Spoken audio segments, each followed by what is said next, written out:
me. I've opened up my heart. I'm at the start. I save the world. I save the world. The title of my talk today, No Law in the Arena. And I am borrowing that phrase from the noted author Camille Paglia. And this is the name of a very important essay she wrote some years ago. She's still around, though, Camille. She's a really wonderful, free thinker, a kind of radical feminist who sometimes says things that the feminists don't like at all. But I've always enjoyed listening to Camille Paglia and reading Camille Paglia because she really challenges just about every societal norm that there is. So without getting into what this essay was about, No Law in the Arena, it was just about our tendency to try to over-regulate and over-legislate everything, especially in the marketplace, especially in the public square. That, according to Camille, it would be better if we just really understood that sometimes things just aren't safe in the marketplace. She was very critical of sexual harassment legislation, and she actually thought the sexual tension between men and women was part of life and something that we all need to learn to navigate, and that life really sprang forward wonderfully and healthily from that energy, from the energy of no law in the arena. She equated the public arena kind of like the gladiator arenas where gladiators fought in ancient times. And again, she thought that legislation stifled that. And she says, in order to produce a great society and great art and great thought, we have to learn to live within that energy, and that it can't be over-legislated, and that safety is something that has to come from our own sense of connection instead of through legislated laws. So I'm taking that metaphor and running with it a little bit here today. So we have laws that seem to describe physical reality, and we usually call these scientific laws. But scientific laws, according to A Course in Miracles, do not actually regulate physical reality. You know, these laws are actually merely ideas. They're habits of thought and behavior that produce world effects that are predictively consistent with these habits of thought. And because they're consistent, we think that means they're laws. But working miracles violates these laws. A miracle worker is actually violating the so-called laws of the world and actually functioning in a lawless state, at least according to the world's laws.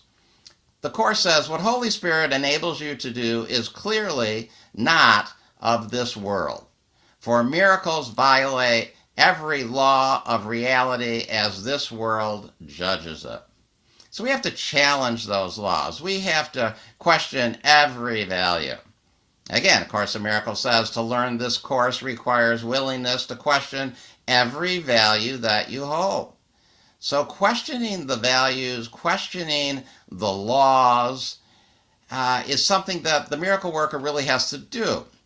And it's challenging, and it's probably difficult for many of us to do that and to let go of these things, to let go of these things that we have called worldly laws, and to realize that we truly are, as the lesson that Rudy read, under no laws but God's.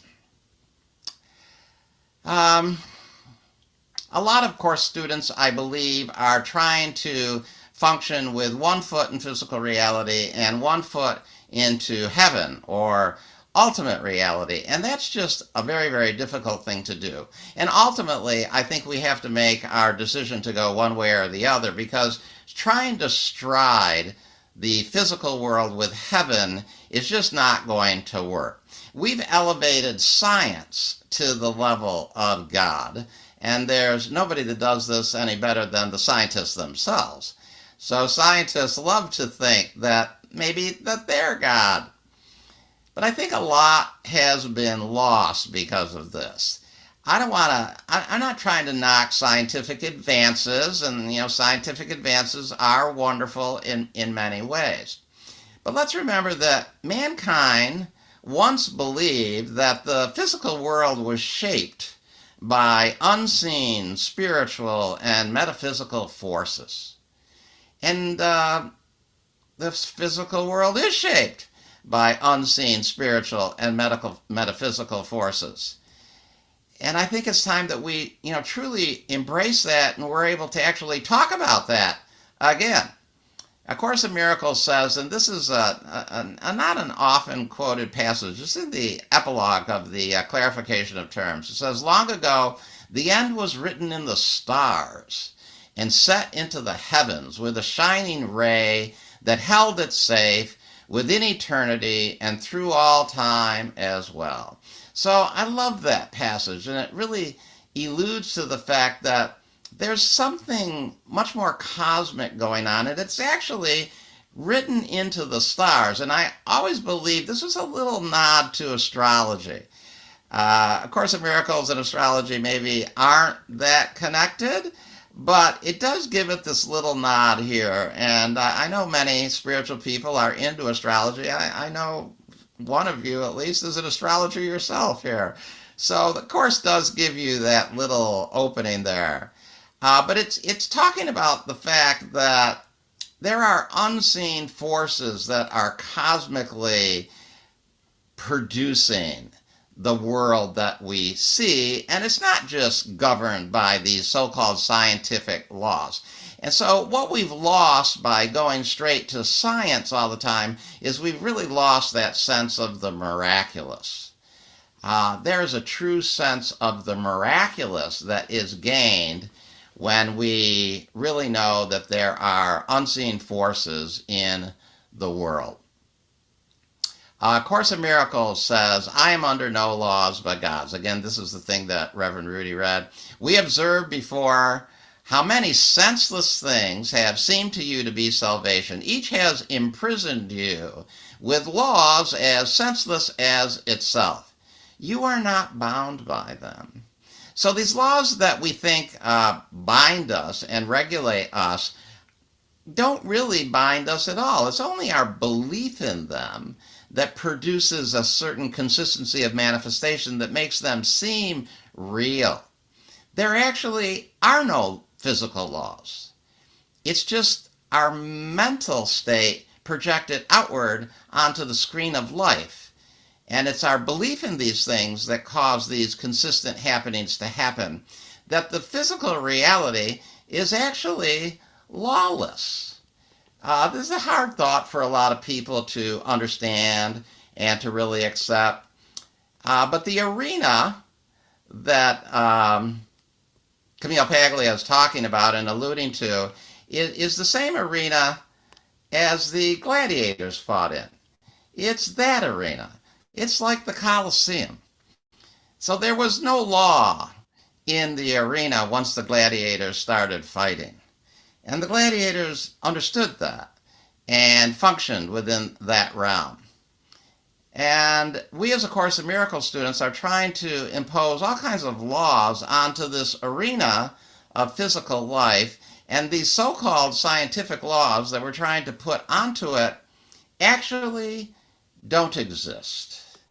And that's a challenge, and I want to recognize that that's a challenge, and it's a hard thing for us to accept, but it still is the truth.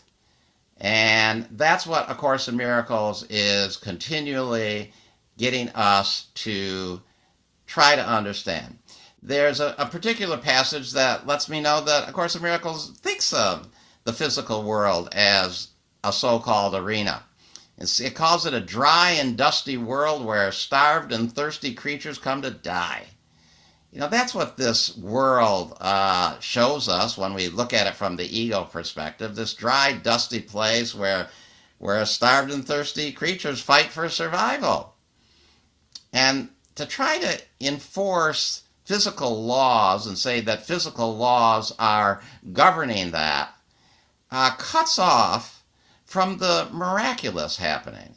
It cuts us off from the realization that there could be tremendous art, and there could be tremendous beauty, and there could be abundant miracles, and all of that could flourish, and all of that will flourish out of the true freedom that lies in rising above the so-called laws of the world. So, as difficult as this may be for us miracle students to embrace that physical laws and scientific laws are really nothing, I think we have to play with these ideas and go along with it as far as we are able to go along with it. Here's something again from what Reverend Rudy read. We will begin with a short review of the different kind of laws we have believed we must obey. The laws of nutrition, of immunization, of medication, and of the body's protection in innumerable ways.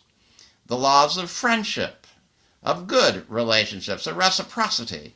So all of these things we think of as laws. We think that nutrition's a real thing.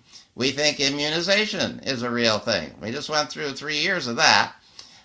We think of medication as being a real thing. That protecting the body in all these ways that we think we can protect it. And then it goes on. It says, you really think a small round pellet or some fluid pushed into your veins through a sharpened needle will ward off death? You really think you are alone unless another body is with you. It is insanity that thinks these things. It's insane to believe these so-called scientific laws. That's hard for A Course in Miracles students. It's hard for anybody in the world to really embrace the idea that all of these things that we study and tout and talk about are really insanity. But the Course goes on and it says, there are no laws but God's. Dismiss all foolish, magical beliefs. These things are all foolish, magical beliefs. And we have to actively dismiss them. They're not going to just fade away all by themselves. We have to be actively involved in the dismissing of them. Now, the learning of the world tells us that our bodies follow a predictable life path arc. We're born, we grow, we mature, we gradually lose vitality, we get increasingly weak and feeble, not just of body, but of mind too, and then eventually we wither away and die. I mean, that's what the scientific laws would tell you. And to a certain extent, to a large extent, we have all bought into it. Everybody here has bought into it. We are here because we have bought into it. But the Course is very clear. Is it not madness to think of life as being born, aging, losing vitality, and dying in the end? It's actually insanity. It's actually madness. We have to understand it for the madness that it is. We have to feel the madness that story, that arc of bodily life represents, and we have to turn away from it. We have to actively dismiss it from our minds. It's in our minds because we welcomed it there. It will only leave our minds when we stop welcoming it, when we actively are involved in getting it out of our minds. In another place it says, children are born into the world through pain and in pain. Their growth is attended by suffering, and they learn of sorrow and separation and death, and their bodies wither and grasp and are laid in the ground and seen no more. Not one of them but has thought that God was cruel. If we accept the cyclical waxing and waning of life that science generally accepts, ultimately, that means we think God is cruel. If this is the life that God has given us, that's a pretty cruel God. I do not think that God is cruel. And I do not think that life has to be that way. And there is no law that says that life does have to be that way. I find that as the years continue on of this body's life, that I call Reverend Tony Ponticello, the thought form that speaks of aging, creeps into my mind more and more. And I also hear it reflected in the world a lot. I'm always amazed at how frequently even spiritual people say these things that reinforce this story about the body that isn't necessarily true. I mean, people will talk and they'll say things, yeah, Mom, my body just isn't what it used to be. I can't do what I used to do. Really? We have to stop those thoughts. If you remember one thing from today's talk, be aware of those types of thoughts. And when you hear them, don't accept them. Just don't accept them. Just tell yourself, no, that's not the truth. That's a reflection of madness and insanity. There is no law that says that has to be true. That's not a reflection of the laws of God. That's a statement of the laws of the ego, which the Course tells us aren't really laws at all. They're the laws of chaos. They're actually lawless. And when we live in lawlessness, art happens, beauty happens, miracles happen. The Course again says, the body takes the central place in every dream, which tells the story of how it was made by other bodies, born into the world outside the body, lives a little while and dies to be united in the dust with other bodies, dying like itself. That's not the way life has to be. That's the appearance. That's the difficult appearance that we're all challenged with. But let's challenge it. And let's acknowledge that it starts in our minds. And that's where the challenge has to take place.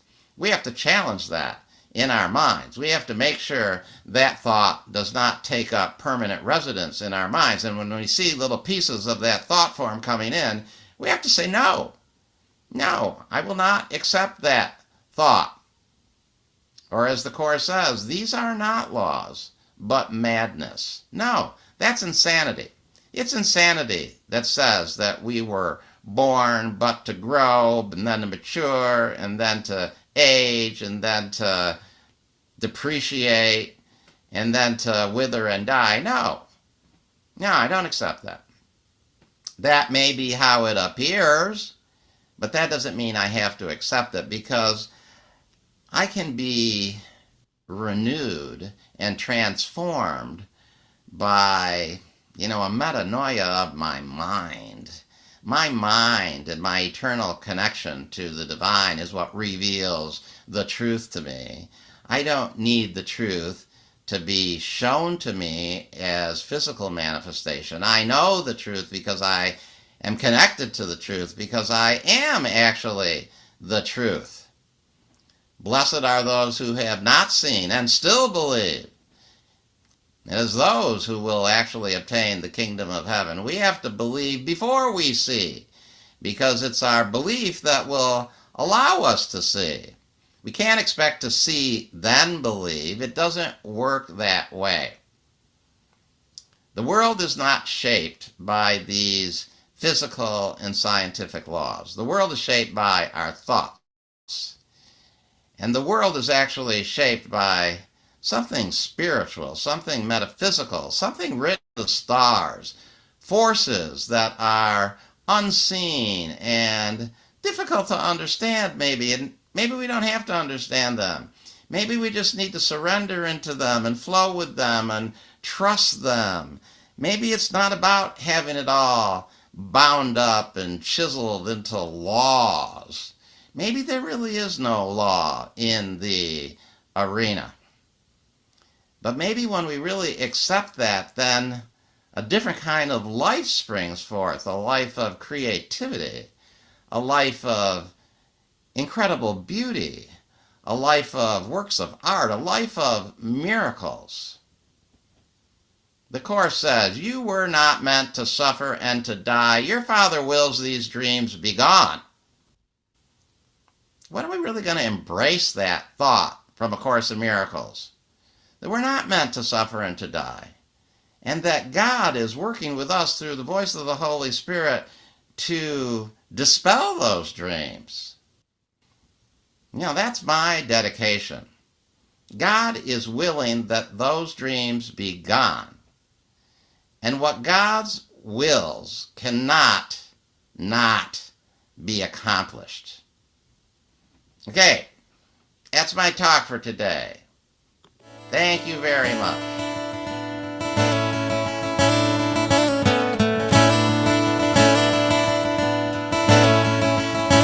Open my eyes to see, woke up my head to peace, woke up my heart to be free, woke up our world, you and me. I've opened up my heart, I'm at the start. I save the world, I save the world, I save the world, I save